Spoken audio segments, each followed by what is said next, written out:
Hi friends, welcome to Learn with DD. இந்த வீடியோல என்ன பார்க்க போறோம்னா நடந்து முடிஞ்ச குரூப் 4 கட் ஆஃப் தான் பார்க்க போறோம்.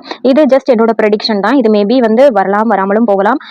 அதாவது நான் சொல்றதை விட 1 or 2 क्वेश्चंस வேரி ஆகலாம். இதுதான் பட் கண்டிப்பா வரும். நான் அடிச்சு சொல்றேன். நீங்களே ரிசல்ட் வந்ததுக்கு அப்புறம் கண்டிப்பா கமெண்ட்ல சொல்லுவீங்க கரெக்டா இருக்கு அப்படின்னு. ஸோ குரூப் 4 எழுதின எல்லாருக்குமே தெரியும் இந்த கொஸ்டின்றது ரொம்ப ரொம்ப ரொம்ப டஃப்பான ஒரு கொஸ்டின் அப்படின்னு. ஸோ இதுல 160 above போட்டது அப்படின்றது ரொம்ப ரொம்ப ரொம்ப பெரிய விஷயம். அவங்க எப்படி சொல்றது, அவங்க ரொம்ப ஹார்ட் ஒர்க் பண்ணியிருக்கணும், ஸ்மார்ட் ஒர்க் பண்ணியிருக்கணும், அது போக அவங்களுக்கு லக் ஃபேக்டர் நல்லா ப்ளே பண்ணியிருக்கணும். ஸோ இது எல்லாமே கரெக்டாக நடந்திருந்தா மட்டும்தான் அவங்களால 160 above போட்டிருக்க முடியும் கண்டிப்பா. ஸோ நம்ம கேட்ட வரைக்கும் கேள்விப்பட்ட வரைக்கும் என்னோட சர்க்கிள்லையுமே சரி எல்லாருமே அந்த 140 to 150 அந்த ரேஞ்சில் தான் சொல்றாங்க. ஸோ கட் ஆஃபும் அந்த ரேஞ்சில் தான் நமக்கு வரும். கட் ஆஃப்னா என்னன்னு ஃபர்ஸ்ட் தெரிஞ்சுக்கோங்க. கட் ஆஃப் அப்படின்றது இருக்கிறதுலே ஹையஸ்ட் மார்க் கிடையாது. அதாவது அந்த கட் ஆஃப் தான் கடைசியாக போஸ்டிங் எடுக்கிறவங்களோட மார்க் தான் கட் ஆஃபா இருக்கும். அதை வச்சு தான் கட் ஆஃப் ப்ரெடிக்ட் பண்ணுவாங்க. இந்த மார்க் வரைக்கும் எடுத்துருந்தா உங்களுக்கு கிடைக்கும் அப்படின்றதான் கட் ஆஃபே ஒழிய. அதை தாண்டி நிறைய பேர் எடுத்திருப்பாங்க. அவங்களாம் டாப் 100 அந்த ரேஞ்சில் போயிருவாங்க. நம்ம சொல்றது கட் ஆஃப்ன்றது இது இந்த அளவுக்கு உங்களுக்கு போஸ்டிங் கிடைக்கும், இந்த மார்க் வரைக்கும் இருக்கீங்கன்னா நீங்க ஒரு சேஃப் ஜோன்ல இருக்கீங்க அப்படின்றதான் அர்த்தம். ஸோ அதை நல்லா புரிஞ்சுக்கோங்க.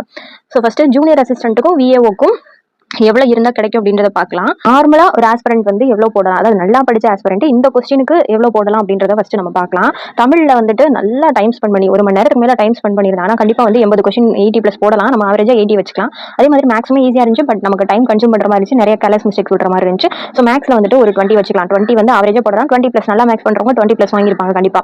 நான் ஆவரேஜா சொல்றேன். அதே மாதிரி ஜிஎஸும் 50+ போடலாம், பட் நமக்கு நிறைய டைம் எடுத்துக்கிட்டதுனால 50 வச்சுக்கலாம். ஸோ ஆவரேஜா பார்த்தோம்னா நம்ம ஒரு 150 எடுக்கலாம். நல்லா படிச்சுட்டு போயிருந்தீங்கன்னா 150 above எடுக்கலாம். 150 இருந்து 55 இந்த ரேஞ்சில் எடுக்கலாம். ஆவரேஜா நீங்க 150 இருந்து 55 போட்டிருந்தீங்கன்னா நீங்க கண்டிப்பா எந்த கேட்டகரியா இருந்தாலுமே உங்களுக்கு கண்டிப்பா போஸ்டிங் இருக்கு. ஸோ நீங்க 150 இருந்து 55 வரைக்கும் இருந்தீங்கன்னா கண்டிப்பா உங்களுக்கு ஒரு போஸ்டிங். ஸோ நீங்க அதை பத்தி ஒரி பண்ணாம குரூப் 2 படிக்க ஸ்டார்ட் பண்ணுங்க.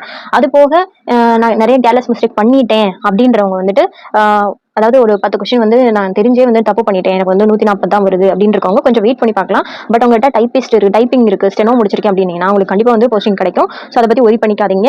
இதை ஒதுக்கி வச்சுட்டு குரூப் 2 படிக்க ஸ்டார்ட் பண்ணுங்க. புரியுது, நடந்து முடிஞ்ச குரூப் 4ல இருந்து இன்னும் நிறைய பேர் வெளியில வரல. பட் இருந்தாலும் நம்ம வந்தாச்சு, டிஎன்பிஎஸ்சி தான் நம்மளோட எய்ம்னு வந்தாச்சு.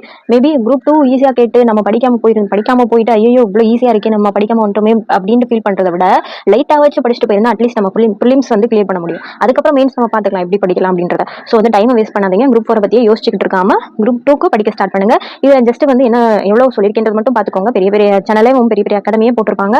பட் இருந்தாலும் என்னோட ப்ரெடிக்ஷனை நான் சொல்றேன், மேபி ராங்கா கூட இருக்கலாம். பட் இது ஒரு 90% above கண்டிப்பா இது வரும். இந்த கட் ஆஃப் தான் வரும், நான் அடிச்சு சொல்றேன். ஜூனியர் அசிஸ்டன்ட் விஏஓ ரெண்டுக்கும் பாருங்க. ஜென்ரலா இருந்தீங்கன்னா நீங்க 155 ± 3, ஏன்னா இது வேரி ஆகலாம். நான் சொல்றதுல 3 கொஸ்டின் கூடவும் செய்யலாம், குறைவும் செய்யலாம். அடுத்து பிசிக்கு பாருங்க. பிசிக்கு 145 ± 3, 148 இருக்கலாம் அல்லது 142 இருக்கலாம். 3 கூடவும் செய்யலாம், குறைவும் செய்யலாம். எம்பிசி மோரால சேமா தான் இருக்கும். ஸோ எம்பிசிக்கு 145 ± 3. எஸ்சிக்கு பாருங்க. எஸ்சிக்கு 140 ± 3. எஸ்சிஏக்கு 139 ± 3. எஸ்டிக்கு 135 ± 3. பிசி முஸ்லிம்க்கு 135 ± 3. அடுத்து டைபிஸ்ட் கட் ஆஃப் பார்க்கலாம். டைபிஸ்டுக்கு எப்பவுமே அவங்கவுங்க கம்யூனிட்டி கட் ஆஃப்ல இருந்து 7 இருந்து 8 கொஸ்டின் வரைக்கும் குறையும். 7 இருந்து 8 கொஸ்டின் வரைக்கும் எப்பவுமே குறையும். லாஸ்ட் டைமும் அப்படிதான் ஆச்சு. ஸோ இந்த டைமும் அப்படிதான் ஆகும் கண்டிப்பா. இப்போ ஜென்ரலுக்கு ஜேஏக்கும் விஏஓக்கும் 155 இருந்தாலே கிடைக்குதுன்னு வச்சுக்கோங்க. அப்ப டைபிஸ்ட் 148 இருந்தாலே போதும். ஸோ 7 கொஸ்டின்ல இருந்து 8 கொஸ்டின் வரைக்கும் கண்டிப்பா டிஃபர் ஆகும். ஸோ 148 ± 3, 148 + 3 கொஸ்டின் ஆட் ஆகலாம், இல்ல மைனஸ் ஆகவும் செய்யலாம். ஸோ 148 ± 3 ஜென்ரலுக்கு. பிசிக்கு 138 ± 3. எம்பிசிக்கும் அதே தான் 138 ± 3. எம்பிசி பிசி சேமா தான் இருக்கும். மேபி எம்பிசிக்கு ஒரு கொஸ்டின் கூட வேணா செய்யலாம். எஸ்சிக்கு 133 ± 3. எஸ்சிஏக்கு 132 ± 3. எஸ்டிக்கு 128 ± 3. பிசிஎம்க்கு 128 ± 3. ஸோ இவ்வளவுதான் டைபிஸ்டுக்கு. 7 இருந்து 8 கொஸ்டின் எப்படியும் வேரி ஆகும். அப்புறம் புதுசா எக்ஸாம் அட்டன் பண்றவங்க கேட்பாங்க, கட் ஆஃப் அப்படின்றது மார்க்கா இல்ல கொஸ்டினா அப்படின்னு கேட்பாங்க. இது கொஸ்டின் தான். 200 கொஸ்டினுக்கு எவ்வளவு கொஸ்டின் போட்டிருக்கோம் அப்படின்றதான் கட் ஆஃப்.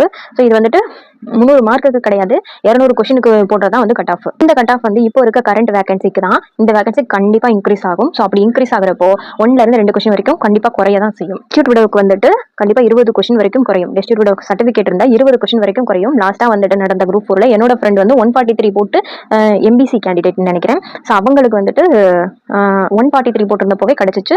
ஸோ 20 கொஸ்டின் வரைக்கும் கண்டிப்பா குறையும். டிஸ்ட்ரிக்ட் விடவா இருந்தீங்கன்னா அதுக்கு அந்த சர்டிஃபிகேட் கம்பல்சரி இருக்கணும். அடுத்து இது ஆல்ரெடி சொன்னதான் கொஸ்டின் தான். இங்க கொடுத்துருக்கிறது கொஸ்டின் 200 கொஸ்டினுக்கு எவ்வளவு கொஸ்டின் அப்படின்றது தான். இது வந்து மார்க் கிடையாது. ஆர்ட் வேணும்னா வீடியோ வேணும்னா உங்களுக்கு வந்து கமெண்ட்ல சொல்லுங்க, நான் அடுத்த வீடியோல கொடுக்குறேன். பிடபிள்யூடி பத்தியும் ஃபாரஸ்ட் பத்தியும் எனக்கு அவ்வளவா வந்துட்டு கிளியரா இல்ல. ஸோ அது உங்களுக்கு தேவைன்னா கமெண்ட்ல சொல்லுங்க, நான் அடுத்த வீடியோல கொடுக்குறேன். கண்டிப்பா வந்து வேகன்சி வந்து 8000 வரைக்கும் இன்க்ரீஸ் ஆகும். கண்டிப்பா இன்க்ரீஸ் ஆகும். நிறைய பேர் வந்து ரீ எக்ஸாம் பேசிட்டு இருக்காங்க. ரீ எக்ஸாம் நடக்குமான்னு கேட்டீங்கன்னா அது ரொம்ப ரொம்ப ரொம்ப டவுட் தான். ரொம்ப ரொம்ப ரேர் கேஸ்ல தான் இந்த மாதிரி ரீ எக்ஸாம் இது வரைக்கும் நடந்ததே கிடையாது. ஸோ அப்படி நடக்குமான்னு கேட்டீங்கன்னா டவுட் தான். வேகன்சி வேணா அவங்க கூட்டலாம். அப்படி கூட்டினாங்கன்னா ஒரு 8000 இருந்து 8500 வரைக்கும் நம்மளுக்கு கூட்டுறதுக்கு வாய்ப்புகள் இருக்கு. அப்படி கூட்டினாங்கன்னா கண்டிப்பா வந்துட்டு இப்போ சொல்லியிருக்க கட் ஆஃப்ல இருந்து ஒன்னு அல்லது 2 கொஸ்டின் வரைக்கும் கம்மியாகும். ஸோ யாரெல்லாம் அவங்கவுங்க கம்யூனிட்டியில இந்த ரேஞ்சுக்குள்ள இருக்கீங்களோ கண்டிப்பா உங்களுக்கு ஒரு போஸ்டிங் கன்ஃபார்மா இருக்கு. ஸோ அது நீங்க வந்துட்டு அதை பத்தியே திங்க் பண்ணிட்டு இருக்காம குரூப் 2 படிங்க. கண்டிப்பா நீங்க எல்லாம் பிலிம்ஸ் கிளியர் பண்ணுவீங்க. ஸோ குரூப் 4 இந்த அளவுக்கு டஃபா கேட்டிருந்தப்பவே இவ்வளவு ஸ்கோர் பண்ணிருந்தீங்கன்னா கண்டிப்பா வந்து குரூப் 2 வந்து பிலிம்ஸ் ரொம்ப ரொம்ப ஈஸியா கேட்கறதுக்கு எனக்கு தோணுது ரொம்ப ஈஸியா கேட்டுருவாங்களோ அப்படின்னு. அப்படி கேட்கிறப்போ கண்டிப்பா நம்மளால பிலிம்ஸ் கிளியர் பண்ண முடியும். ஸோ இதை பத்தியே திங்க் பண்ணிட்டு இருக்காம குரூப் 2 படிங்க. கண்டிப்பா பிலிம்ஸ் கிளியர் பண்ணுவீங்க. மெயின்ஸ் அப்போ எப்படி படிக்கலாம் அப்படின்றத நம்ம வந்து அப்போ பார்த்துக்கலாம். மெயின்ஸை பத்தி இப்போவே திங்க் பண்ணாம குரூப் 2 பிலிம்ஸ் மட்டும் எய்ம் பண்ணி படிங்க. கண்டிப்பா நம்மளும் வந்துட்டு எக்ஸாம் கிளியர் பண்ண முடியும். இந்த வீடியோ உங்களுக்கு யூஸ்ஃபுல்லா இருந்துச்சா லைக் பண்ணிட்டு ஒரு கமெண்ட் பண்ணுங்க. உங்க ஃப்ரெண்ட்ஸுக்கும் ஷேர் பண்ணுங்க. நெக்ஸ்ட் ஒரு யூஸ்ஃபுல்லான வீடியோல பார்ப்போம். Tata bye.